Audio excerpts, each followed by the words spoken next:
Bah nak uli bagi molek tu. Gapo nama kakmu yo me?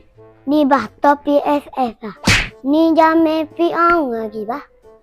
Tu topi fake tu. Barang plesu tu mu tu. Mana sabut kecek. Ia singa gak. Bang piang lagi ni. Yolo kamu ni me. Mu nak jual berapa ke abah? Gini abah. Ngabah abah ngabah orang jual apa tu ya lah. Mahal me. Oh, RM800. Ada orang nak mari tukar. Nak kata bayu dah topi ni. Me, mu tak usah duduk buat lah nyo. Siapa dia kak? Hok bengok mana nak mari tukar kereta BMW nyo topi MS. Bah topi ni aku pergi dada. Kedamai ambil lah. Yolo kau me. Mana sabu. Oh, kalau gitu kak. Kira abah percaya kamu ni dah. Abah nak percaya kau ni. Abah bayar. Deh, ambil duit dalam lemari. Abah ambil dulu. Bah abah pergi dada. Assalamualaikum awak. Waalaikumsalam warahmatullahi wabarakatuh. Lagi mana tu, cik? Awak. Saya ni mari ada niat nak mari gada barang. Gada bagai. Bagai apa tu? Dok ni. Topi Jami Firaun. Oh, saya nak gada topi ni lah. Topi. Kedai Mas Seri Semata ni jual beli mah, cik. Kalau cik nak gada topi tu, kalau saya timbang besar gereng tak naik, cik. Buat kira kan ni? Menasabah awak tak kena barang.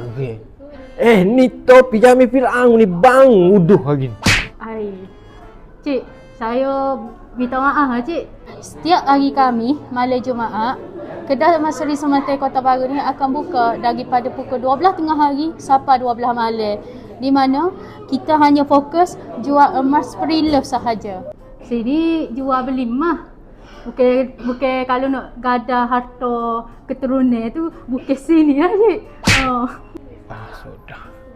Gini tak puas saya balik jumpa Firaun di rumah bentar dah. Rumah banyak Firaun. Deh. Nak jual aku tak laku. Tak tahu jual ke abah. Sleme. Oh, mu lipat abah deh. Gilek mah abah. Ila itu lipat abah. Mu ni nyesanyo aku suruh tok ca beluh mulutmu masa kecil dak. Mu kata ni topi ni boleh pergi gada ke damah. Abah pergi ke damah tadi nyambak ke orang, mu tahu tak? Abah tak pandai kecek. Gini bah. Abang nak mari mula korek topi. Esok orang pergi gada. Mu pergi gada lah ni. Lama kelkak bulu betih gigi mu. Gilek bah. Lorak nak ngaruh ni. Toleh nak gerak. Udah alih ambil lah. Saya tadi. Mari boleh 70 hari. Mu nak buat gapo lagi nyo piti? Orang nak order direct lah. Bukan dekat tunjuk tu. Mu kalau tu klik duit abah dok pas ni, mu lepas mu pergi gada topi ni. Mu tahulah aku bagi 7 tubuhmu tu. Rugi bah ada anak ikan dekat gini. Toleh tu orang abah. Ambil topi gada. Me, mu gimana, me? Oh, 3 hari dah tak balik.